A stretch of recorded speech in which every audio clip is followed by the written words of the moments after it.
தைரியமா சொல்லு. தப்பு செஞ்சது இவதான். இவதான் என்கிட்ட மன்னிப்பு கேட்கணும்னு. இல்ல பாட்டி, நான் நல்லா யோசிச்சு பார்த்தேன். தென்றல் மேல எந்த தப்பும் இல்லைன்னு தோணுது.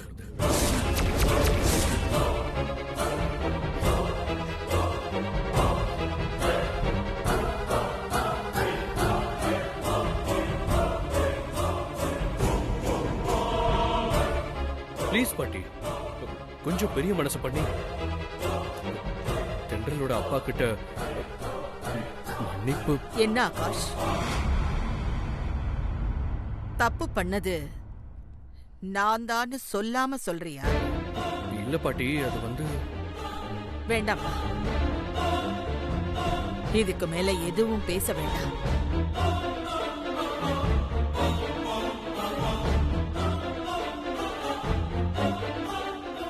நான் உன் பாட்டிடா.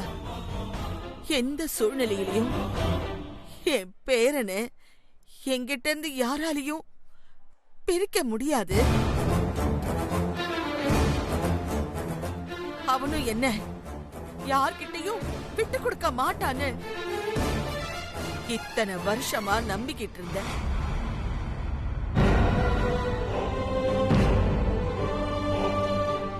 சின்ன வயசுல நீ கீழே விழுந்து அடிபட்டப்போ நான் என் உயிரை பத்தி கூட கவலைப்படாம நான் செத்தாலும் பரவாயில்லைன்னு ஓடி வந்து உன்னை காப்பாத்தின.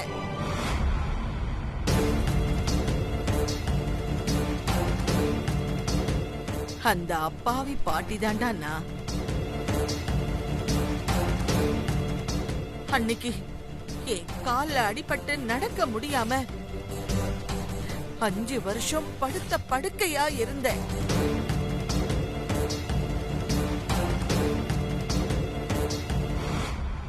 ஆனா அப்போ வாழ்க்கை பூராவும் இப்படியே நான் படுத்த படுக்கையா இருந்தாலும் பரவாயில்ல, என் பேரனுக்கு எதுவுமே ஆகாம அவன் எப்பவுமே சந்தோஷமா இருக்கணும்னு நான் நினைச்சேன். இப்பவும் நான் அப்படித்தாண்டா நினைக்கிறேன்.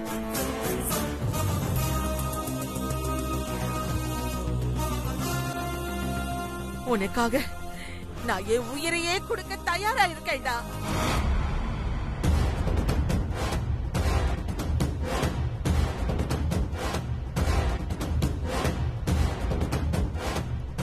என் பேச்சு நடமாட்டம் எல்லாம் அடுத்தவங்க பார்வையில ரொம்ப திமிர்த்தனமா தான் தெரியும். ஆனா உனக்கு மட்டும்தான்ப்பா தெரியும் உன் பாட்டி எவ்வளவு நல்லவன்னு.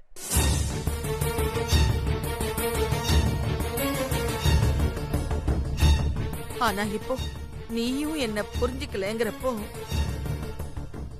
மனசு ரொம்ப கஷ்டமா இருக்குப்பா.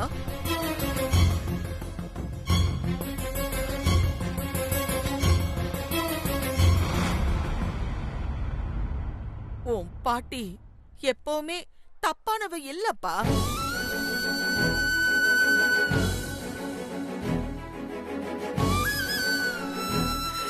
இத்தனை பேருக்கு முன்னாடி என்ன அவமானப்படுத்திட்டியப்பா. இதுக்கு பதிலா பேசாம நீ என்ன கொன்னு இருக்கலாமே.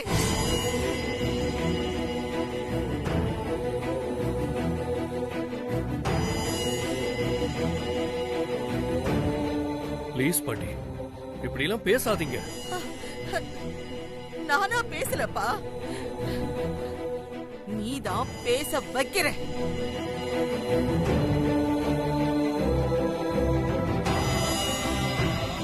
இவ இன்னைக்கு வந்தவ, அதனாலதான் இவளுக்கு என்ன பத்தி சரியா தெரியாது. அதனாலதான் இப்படி எல்லாம் எல்லாரும் முன்னாடியும் என்ன அவமானப்படுத்துறாங்க.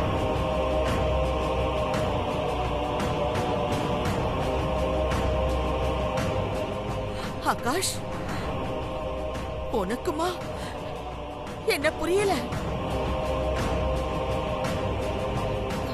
மனசெல்லாம் ரொம்ப வருத்தமா இருக்கு ஆகாஷ்.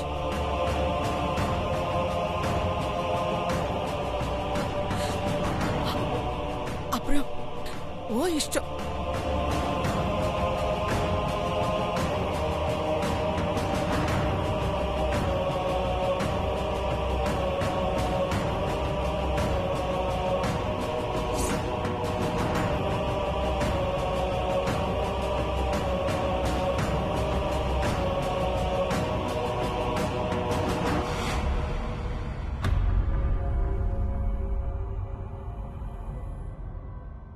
என்ன மன்னிச்சிரு தென்றல்.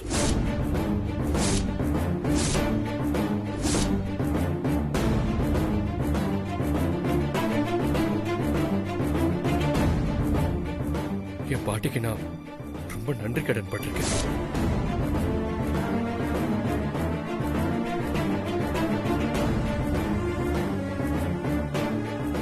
அவங்கள நான் கஷ்டப்படுத்த முடியாது.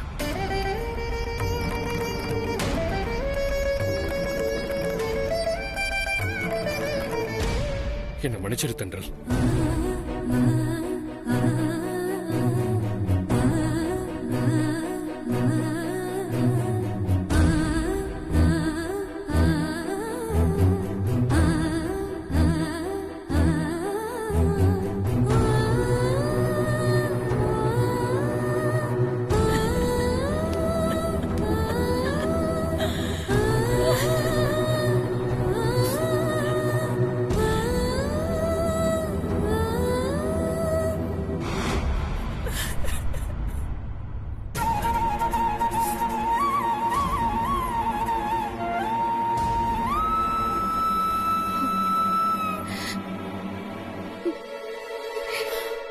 தென்றல்,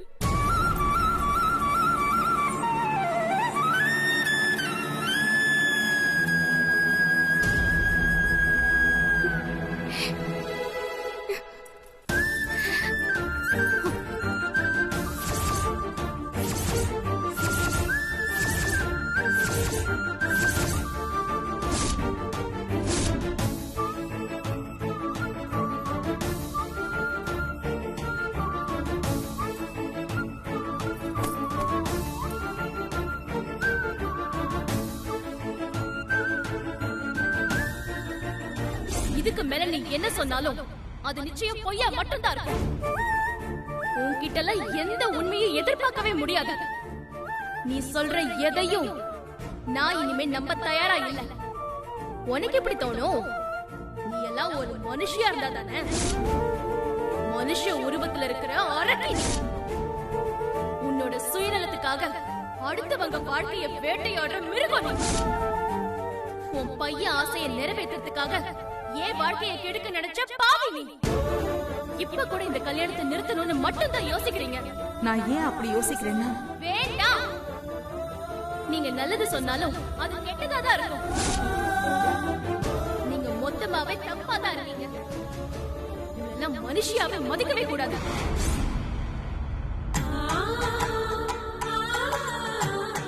உங்களை பத்தி புரிஞ்சுக்காம நான் ரொம்ப கஷ்டப்படுத்திட்டேன்.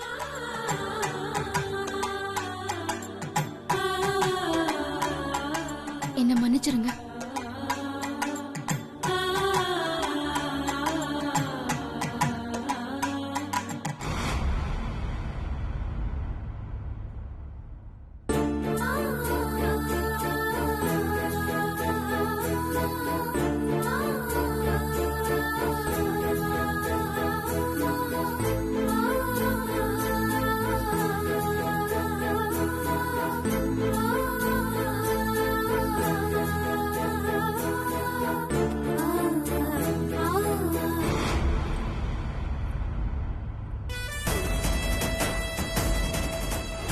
தென்றல் கழுத்துல தாலி ஏறல. அது வரைக்கும் எனக்கு டைம் இருக்கு மாமியாரே. நான் நிச்சயம் இந்த கல்யாணத்தை நிறுத்தி காட்டணும். முடிஞ்சா தடுத்து பாருங்க.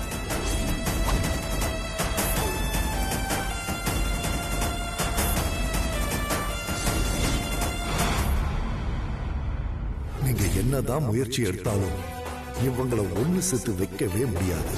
இந்த கல்யாணத்தையும் நடத்தி காட்டுறேன். இல்லம்மா, உங்களால் அது நிச்சயமா முடியாது. இந்த கல்யாணம் நடக்காதுங்கிறது தான் விதி. இந்த ஆண்டாள் இது வரைக்கும் யார்கிட்டயும் தோத்ததில்ல. இப்போ உங்ககிட்ட மட்டும் தோத்துருவாளா என்ன? இந்த நிமிஷத்துலயும் இந்த விஷயத்த சாமர்த்தியமா திசை திருப்பி இந்த கல்யாணத்தை எப்படி நடத்தி காட்டுறேன்னு பாருங்க.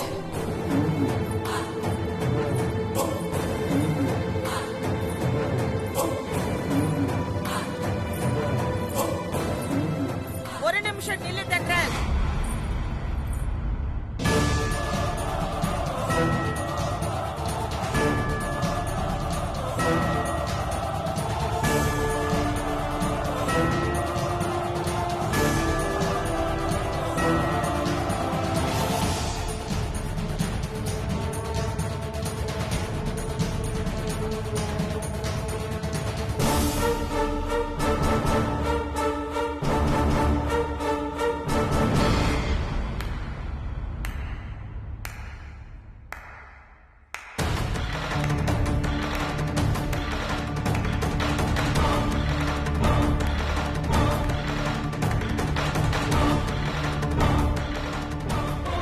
சபாஷ் தென்றல், சபாஷ்.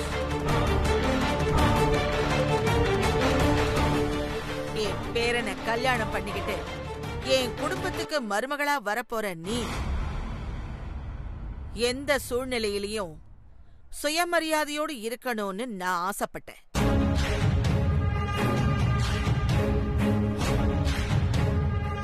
நான் ஆசைப்பட்ட மாதிரியே நீ உன் சுயமரியாதையில ரொம்ப உறுதியா இருக்க.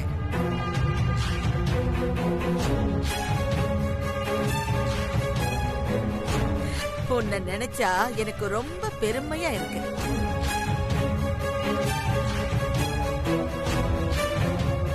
நீ உன் தன்மானத்திலையும் சுயமரியாதையிலையும் எந்த அளவுக்கு உறுதியா இருக்கேங்கிறத நான் மட்டும் இல்ல, இங்க இருக்கிற எல்லாருக்கும் தெரியணுங்கிறதுக்காகத்தான்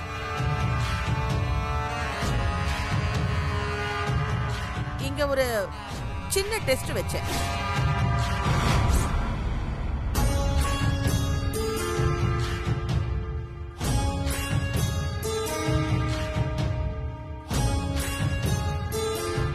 நீ அந்த டெஸ்ட்ல பாஸ் ஆயிட்ட.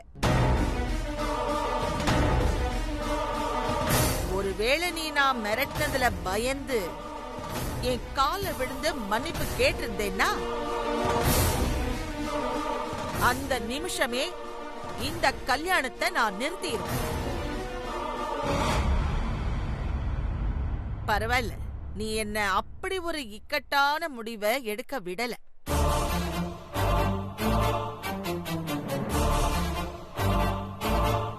முன்ன விட பொருத்தமான ஒரு மனைவி நிச்சயம் என் பேரனுக்கு கிடைக்க மாட்டான்.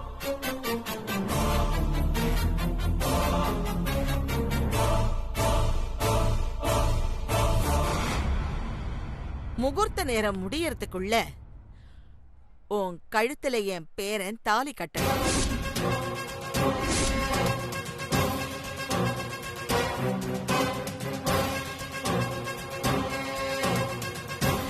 வா, மணமேடைக்கு போகலாம்.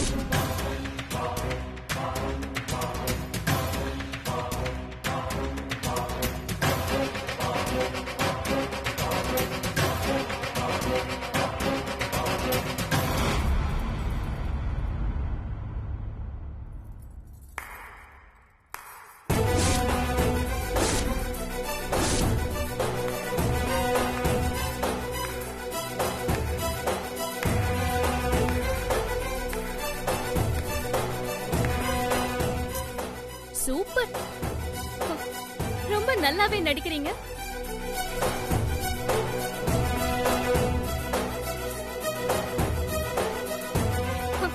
என்னது டெஸ்ட் வச்சீங்களா?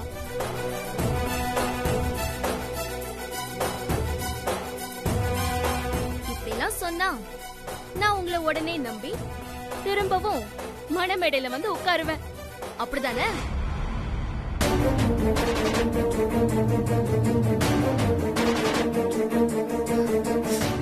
ஆண்டாளம்மா, உங்களுக்கு ஒரு விஷயம் தெரியுமா? நரிக்கு தந்திர குணம், நாய்க்கு நன்றி குணம், பாம்புக்கு கொத்தர குணம், தேளுக்கு கொற்ற குணம். இப்படி மிருகங்களுக்கு கூட தனித்தனியா குணம் இருக்கு.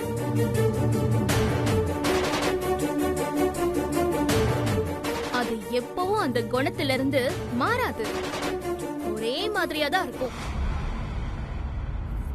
ஆனா உங்கள மாதிரி மோசமான மனுஷங்களுக்கு மட்டும்தான் இப்படிதான் தனித்துவமா எந்த குணமும் இல்லாம எல்லா குணமும் கலந்திருக்கும்.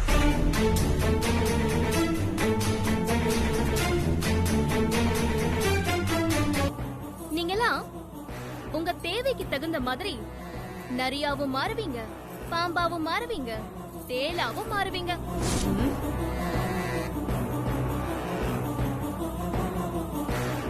கேவலம் உங்க உயிரை காப்பாத்திக்கணுங்கிறதுக்காக மட்டும்தான் சுயநலத்தோட என்ன உங்க பேரனுக்கு கட்டி வைக்கிறீங்கிற விஷயம் ஆதாரபூர்வமா எனக்கு தெரிஞ்சதுக்கு அப்புறமாவும் நான் உனக்கு டெஸ்ட் வச்சேன், நீ அதுல கலந்துகிட்டு ஜெயிச்சிட்ட அப்படின்னு கதை சொல்றீங்க. உங்களுக்கு கொஞ்சம் கூட வெக்கமாவே இல்லையா?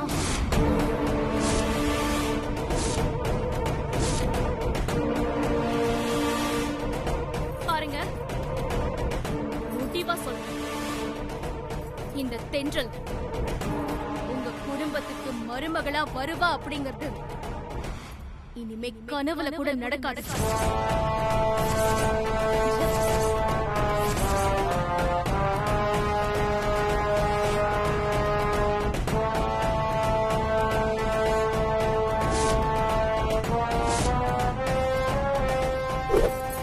Goodbye. Goodbye.